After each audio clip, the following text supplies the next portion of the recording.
Being a middle child isn't just about birth order.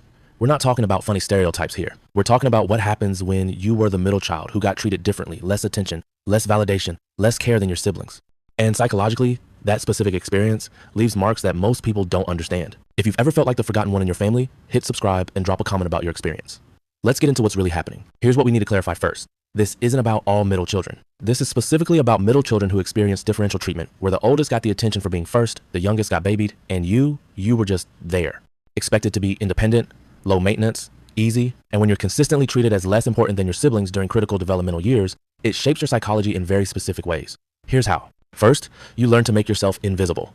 When your needs were consistently overlooked, you adapted by needing less, or at least by appearing to need less. You became the easy child, the one who didn't ask for help, the one who figured things out alone. Not because you were naturally independent, but because you learned that asking for attention was pointless or even met with annoyance. And here's where it gets painful. This follows you into adulthood. You struggle to advocate for yourself at work. You minimize your problems in relationships. You feel guilty taking up space because your brain internalized a message. Your needs are less important than everyone else's. Psychology calls this learned invisibility, and it's a trauma response to being consistently deprioritized. You weren't born low maintenance. You were trained to be. Second effect, you developed a chronic comparison reflex. You watched your older sibling get celebrated for achievements and your younger sibling get coddled for struggles. Meanwhile, your accomplishments were expected and your struggles were dismissed. So your brain learned to constantly measure your worth against others. Am I doing enough? Am I as good as them? Why do they get that and I don't?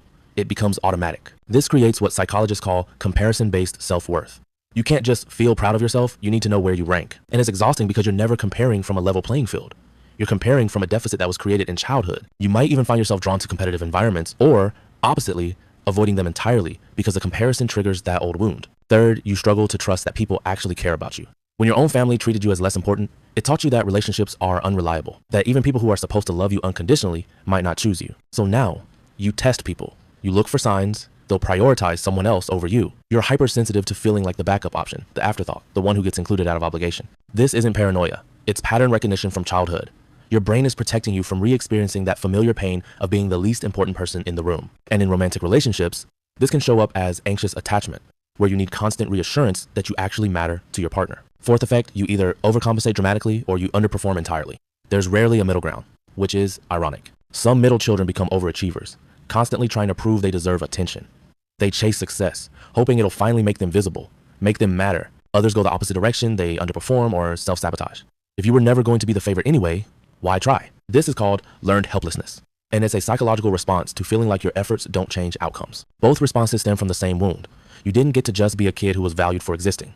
You had to earn visibility, and that fundamentally warps your relationship with effort and achievement. And finally, you became the peacekeeper who disappears in the process. Middle children who were treated differently often became the family mediator. You smoothed over conflicts, you adapted to everyone else's moods. You made yourself smaller so everyone else could be comfortable. But here's what happens. You lose touch with your own feelings, your own opinions, your own identity. You become so focused on managing everyone else's emotions that you don't know who you are outside of that role. This shows up in adult relationships as codependency, difficulty setting, boundaries, and a tendency to merge with other people's needs while abandoning your own. You're so used to being the flexible one that you forget you're allowed to be solid too. Psychology recognizes this as identity diffusion, and it's one of the deepest effects of being the overlooked middle child. If this resonated with you, I need you to hear something.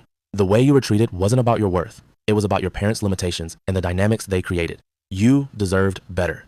And recognizing these patterns now means you can finally give yourself what you didn't get then: attention, care, and the belief that you matter. For more psychology content like this, check out my newsletter in the description. Every week, I break down human psychology dynamics, attachment, and healing. No fluff, just real insight. You were never the problem. You were just in an impossible position.